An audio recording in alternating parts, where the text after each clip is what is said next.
So this has been bothering me from a long time.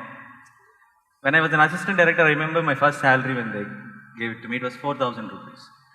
And then I remember it was all 100 rupees notes, so when I put it in my pocket, there was a bump under my bum. So when I was going back on the bike, I could feel it.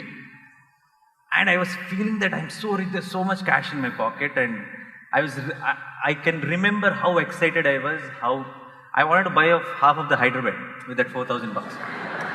So I was really, really happy, and I don't remember that kind of happiness, happening to me again. Now I'm earning thousands of times of that, but I don't remember what, having that same feeling again. Even Saturday night, we used to, with my friends, I used to go to the Sony Dhaba or Quattro. Okay. From Monday to Friday, I used to wait for Saturday. On the Saturday morning, I used to be so excited that it's Saturday again. Evening, we are all going to catch up, meet, and then going to Sony Dhaba. So I was really happy. And then I never really, I made it. I was successful in cinema. I never imagined that I will, make it so far. But I never experienced that kind of happiness. So is success overrated? Like we all are waiting for success. We all think that someday we want to be success. But the idea of success, is it not overrated is what I want. So, all those who clapped, we know they are failures.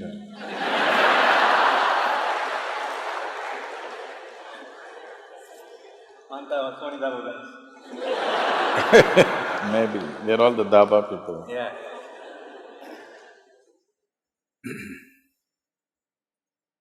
So when you understand a means as an end, then this will happen. Money is just a means to do whatever we wish to do. The reason why everybody keeps a certain amount of money is so that tomorrow morning I don't have to worry, where's my breakfast? So that survival is taken care of, so that I can put myself into what I value most. Otherwise, every day morning I'll have to go in search of food. So, money is just about that. It is a means to organize a few things. A whole lot of people everywhere, particularly in Hyderabad, they're going at it as if money is their goal. Money is not your goal, it's just a means. So in your life, for the span of life that you have, and the intelligence that you have, and the capability that you have, how much means do you need is something you must gauge. Otherwise, you'll have means and you'll not have any goal. What is the use of a means? But there is no goal. You have a car, but you don't know where to go. What is the point? You know where to go. If you get on the bus, you will go there in 6 hours. If you get into your car, you will go there in 2 hours. That's why you have a car, because you know where you want to go. Now you don't know where you want to go, but you have a rocket. What is the point? And anyway, if you bought half of Hyderabad, I want you to understand, the real fun is in the other half always.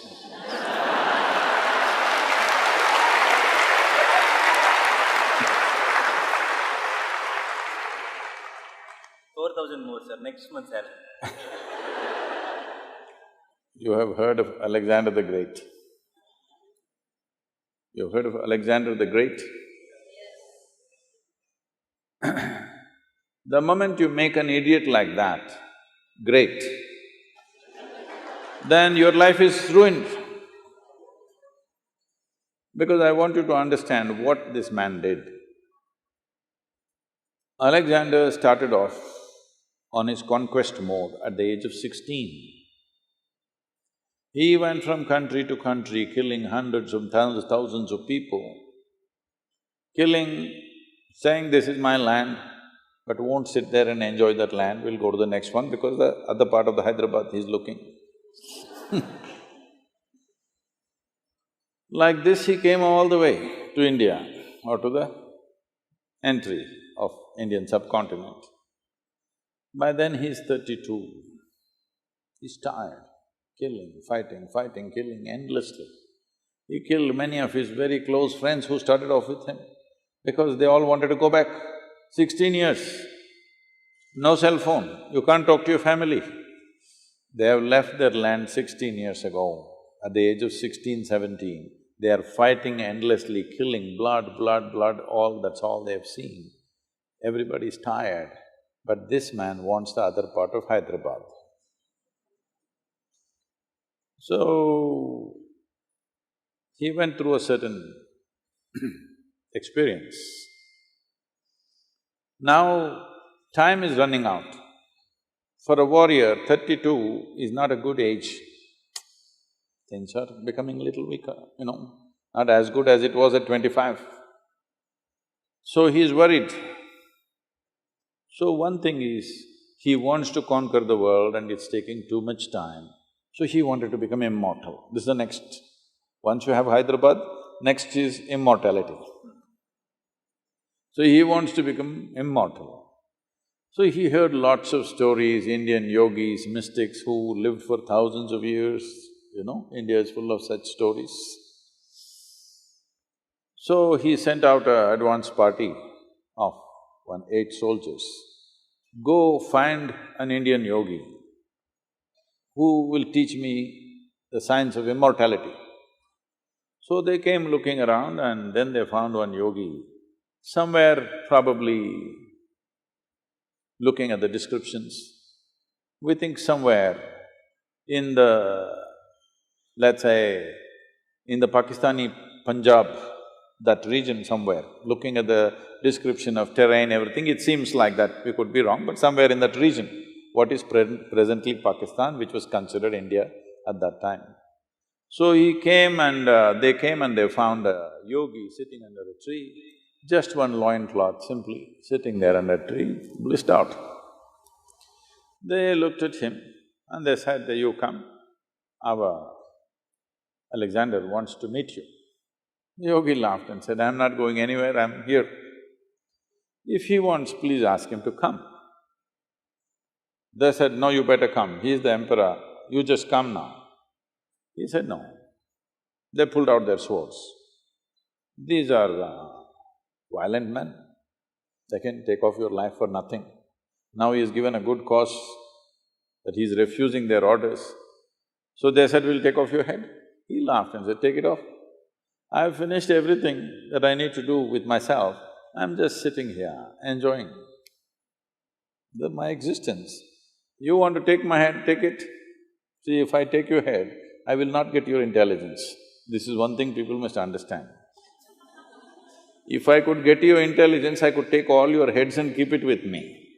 But no, if I take your head, I will not get anything from you. Only thing is, I'll have a piece of meat to handle.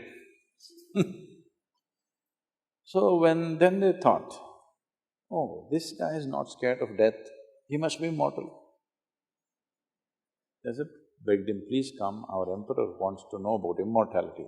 The yogi laughed, let him come here. Then they went back and said, I think we have met a man who is immortal because we pulled out our swords, that guy is not scared, obviously he must be immortal. Then he himself came. When he came, Alexander sat on his horse. Emperors wear the most stupid clothing. How every day same clothing. And a metal crown is the most uncomfortable headgear to wear. At least this is nice, This comforts you. Crown is a terrible thing to wear, just wear one metal strap around your head for 2 days and see how it feels to be a king. So he tried to talk to him, he said, I want to know immortality. The yogi said, get off that stupid horse. Because have you seen always when somebody sits on a horse, they become like this? You sit on an animal which is less intelligent than you and suddenly you feel so big. So he said, you get off that stupid horse first. So he got off. Then he asked about immortality. The yogi tried to tell him, see, this is not the way to go. If you want, I will teach you how to turn inward, we will see. He said, no, I want immortality. After much conversation, when it did not go anywhere, the yogi said, okay, you go in this direction. He gave the landmarks, how to get there, a long journey, about 5-day journey. There is one cave. In that cave, there is a bowl of water in a stone, on the stone floor, there is a certain amount of water. You just drink a handful of that water, you will become immortal. Immediately Alexander set forth. After 3 days, him and these 8 soldiers going, then he thought, if these 8 guys also become immortal, see, the power is in killing them. His power is, I can kill you any moment I want. Suppose you become immortal, I can't kill you, then how do I manage you? So he said, you guys stay here. The last part of the journey, I want to do it myself.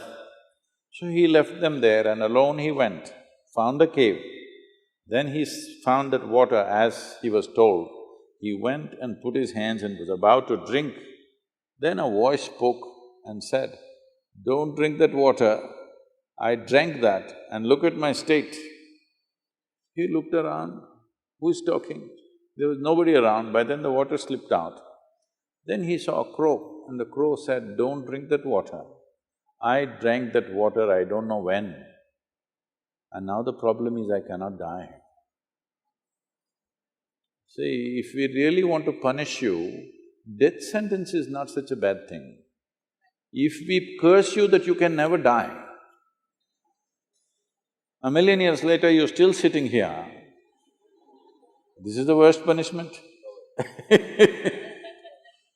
So, Alexander did one sensible thing, he did not drink that water, otherwise we had to suffer him even today.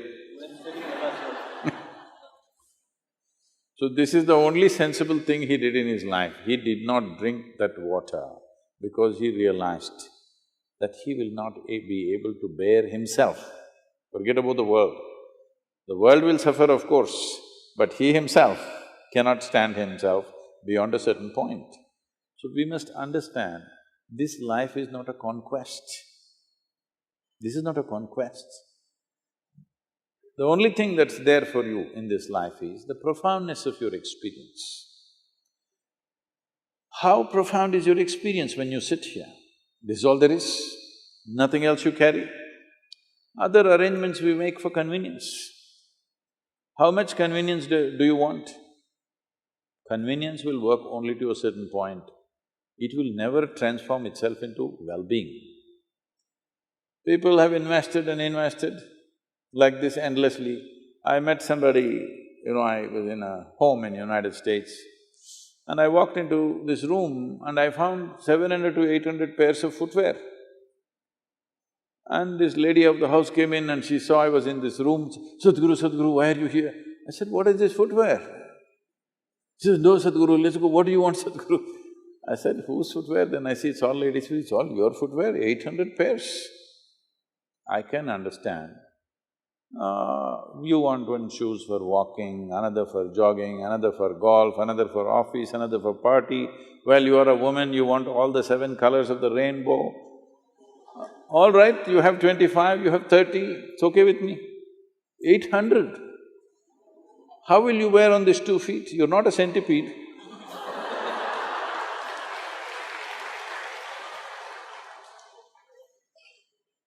I said, how many lifetimes are you planning to come back and walk? The day you met me, I thought, we will make this the last one for you. But now you've got shoes for many lifetimes ready. It'll all go waste if you don't come back. Then this was bothering me. And I met a CEO of a very large shoemaking company in America. Then I asked him, why would a woman buy 800 pairs of shoes? He said, Sadhguru, that is the only thing she can buy the same size throughout her life.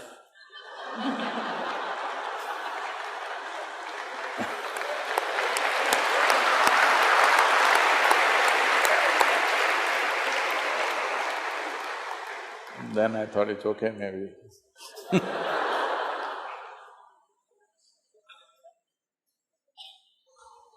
But the fun is in the other half.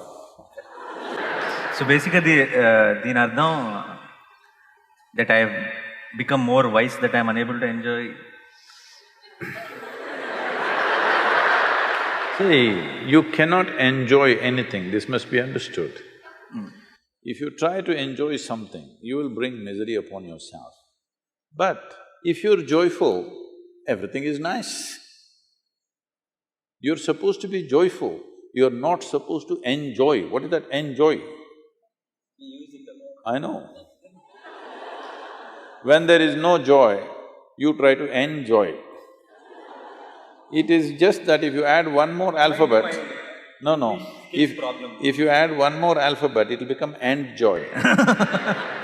Yeah, maybe I meant joyful only, but I never again felt that kind of a high, that without thinking anything, to be completely joyful.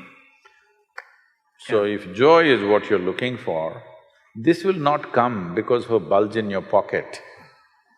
Joy means your life energy is in a certain state of exuberance. You're not dead. Mostly people are committing suicide in installments. Slowly they're becoming like this. All these people, if you saw them when they were 5 years of age, they were like this. Slowly. Grave faces. Grave faces because I think many of them are practicing the last pose in their life. You're an actor, you can tell them. You don't have to practice, believe me. When it comes to death, you're a natural star.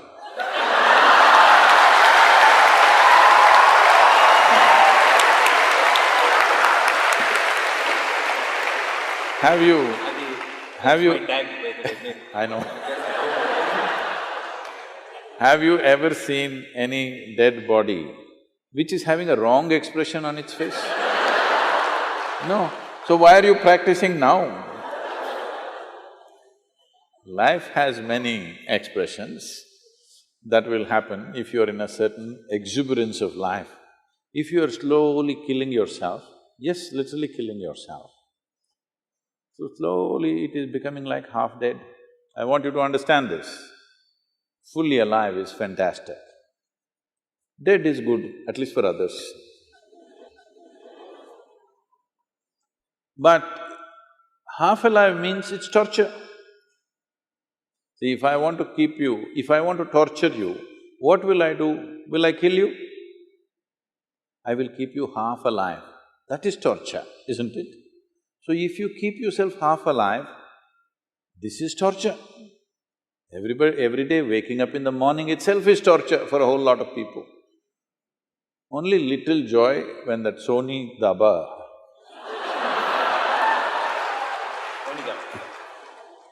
like in America, they have a culture, thank God it's Friday. Thank God.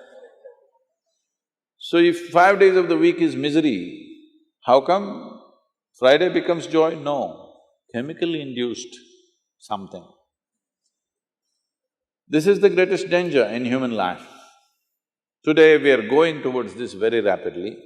To be healthful, we need chemicals. To be peaceful, we need chemicals. To be joyful, we need chemicals. To be blissful, we need chemicals. For ecstasy, you have ecstasy. For everything you need chemicals. Once this happens, right now, I think it has happened approximately to 25 to 30% of the population on the planet. The day it happens to 80 to 90% of the planet, that everybody is on some kind of chemical to experience something, then the next generation that you produce will be much lesser than you.